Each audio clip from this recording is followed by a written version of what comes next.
कमरा नंबर 13। रात के ठीक 12 बज रहे थे। बारिश लगातार खिड़की से टकरा रही थी। रोहन अपनी नई नौकरी की वजह से पहली बार इस पुराने गेस्ट हाउस में रुका था। रिसेप्शन पर बैठे बूढ़े आदमी ने चाबी देते समय बस इतना कहा था, अगर हो सके तो रात में बाहर मत निकलना। रोहन मुस्कुरा दिया। उसे ऐसी बातों पर विश्वास नहीं था। कमरा अजीब तरह से ठंडा था।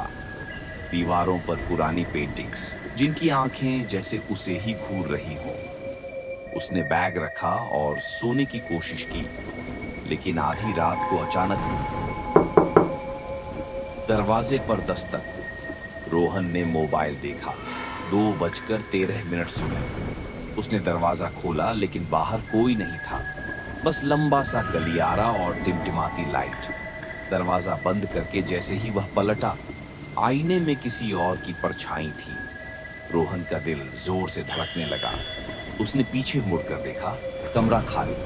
फिर आईने की ओर देखा, परछाई अब भी थी और मुस्कुरा रही थी। अचानक लाइट चली गई। अंधेरे में किसी के चलने की आवाज, फिर कान के पास एक फुसफुसाहट। तुम भी यहीं रुकोगे? रोहन चीखते हुए लाइट जलाने लगा। लाइट आते ही सब सामान्य, आईना, दीवारें, बेड। उसने खुद को समझाया कि ये सब थकान है। तभी उसकी नजर दीवार पर टंगे कैलेंडर पर पड़ी। तारीख 13-13-13। उसने घबराकर रिसेप्शन को कॉल किया। घंटी उठी नहीं। तभी कमरे का दरवाजा अपने आप धीरे धीरे खुलने लगा। गलियारे में वही बूढ़ा आदमी खड़ा था, लेकिन उसकी आंखें पूरी तरह काली थीं। हमने कहा था रात में बाहर मत निकलना।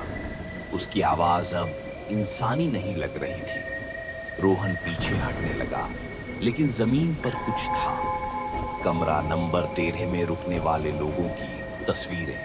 हर तस्वीर में लोग मुस्कुरा रहे थे, और आखिरी तस्वीर रोहन की।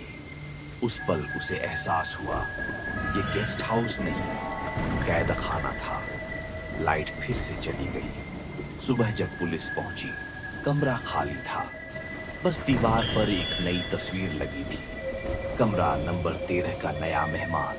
और बाहर बारिश अब भी हो रही थी।